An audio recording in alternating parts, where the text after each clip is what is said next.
Hey friends, Nick Arnette, another episode of Cool People I Know Or Meet. This is an interview that I have been wanting ever since I started. Finally, you have time. Amy Anderson, one of the funniest, most creative people, best writers I know, and I get to be here with Bob Barker. It's Bob Barker! Yay, Bob Barker!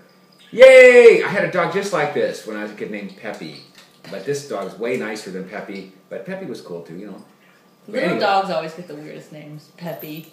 Yeah. Like, you would never name a big dog Peppy? Probably not.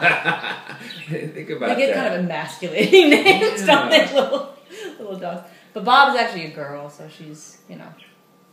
But it's working out okay. It's working out for her. All right. She hasn't complained yet. Well, I met Amy a couple of years ago. I work part-time for a nonprofit. And they have a really big event every year, one really big event. And Amy was the comedian 2 years in a row. That's how good she was and is. Matter of fact, you're still up on the wall there. Oh, in the really? main office. You're still up on the wall. They're still talking about you. So yeah, just I think we were kind of like a generation apart in the comedy scene, like you from Minneapolis, yes. Right. And I knew a lot of those guys. Right. But you're still doing your stand-up.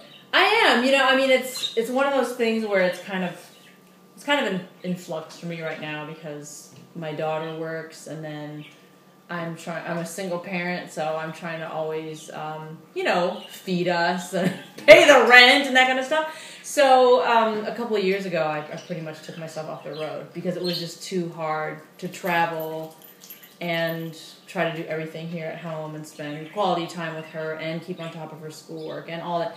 And so, I only leave town if the money's really worth it, which when you're not like famous, this doesn't happen very often. So I only leave town a handful of times a year to do stand-up specifically.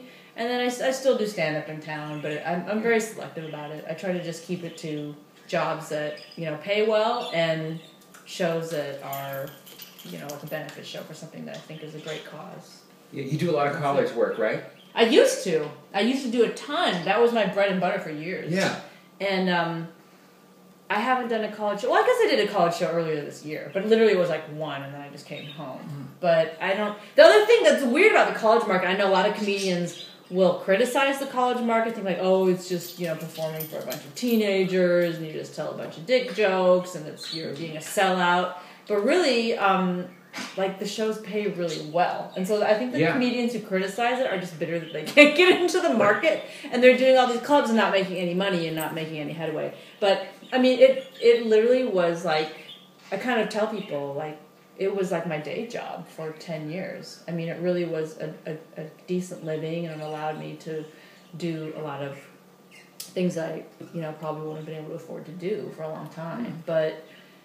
then, after you have a kid, though, you can't be away like that. And I don't care what anybody says, it's different for a woman.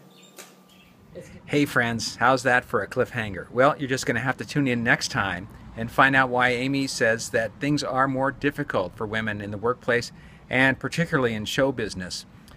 Really great series we have going on, this episode in particular. 3 or 4 more parts at least with Amy Anderson. She is brilliant, and I know you're going to learn a lot and just start thinking about some things you might not have thought about before just by listening to her. So that's great. Also, in the next episode, you're going to find out who her daughter is. She's a working actress, and I bet you recognize her, okay? We'll catch you next time on Cool People I Know Or Meet with Nick Arnette, and I'm really glad I know Amy Anderson. Take care, friends.